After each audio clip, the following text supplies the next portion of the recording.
అమెరికాలోని అలబామా రాష్ట్రంలో కొత్త పద్ధతిలో మరణశిక్ష అమలు చేశారు. ఇటువంటి పద్ధతిలో మరణశిక్ష విధించడం ఇదే తొలిసారి. అక్కడ ఇప్పటి వరకు వినియోగిస్తున్న ప్రాణాంతక ఇంజెక్షన్లకు బదులు నైట్రోజన్ వాయువు ప్రయోగంతో కెన్నెత్ యూజిన్ స్మిత్కు హోల్మన్ కారాగారంలో మరణశిక్ష అమలు చేశారు. శిక్ష అమలు కోసం నిందితుడికి నైట్రోజన్ వాయువు మాత్రమే విడుదల చేసే ఓ మాస్క్ను తొడిగారు. ఈ క్రమంలో నిందితుడు ప్రాణవాయువు అందక తొలి 2 నిమిషాలు అల్లాడాడు.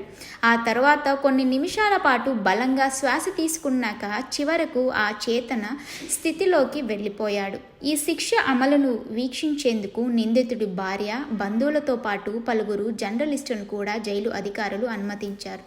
నిందితుడు తన భార్యను చూస్తూ "ఐ లవ్ యూ" అని చెప్పాడు.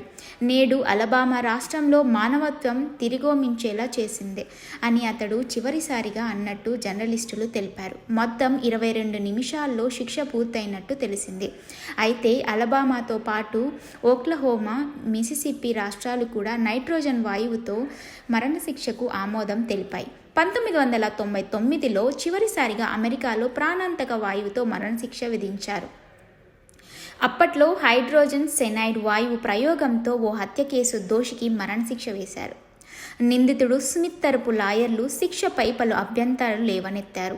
ముఖానికి మాస్క్ సరిగా అమరకపోతే ఆక్సిజన్ లోపలికి ప్రవేశించి మరణం సంభవించకపోవచ్చని ఆందోళన వ్యక్తం చేశారు. ఈ క్రమంలో అతడి మెదడు తీవ్రంగా దెబ్బతినే ప్రమాదం ఉందని హెచ్చరించారు. అయితే అలబామా ప్రభుత్వం మాత్రం తన నిర్ణయాన్ని సమర్థించుకుంది. మానవత్వం కోణంలో చూస్తే ఈ తరహా శిక్షే అన్నిటికంటే మెరుగైనదని చెప్పుకొచ్చింది.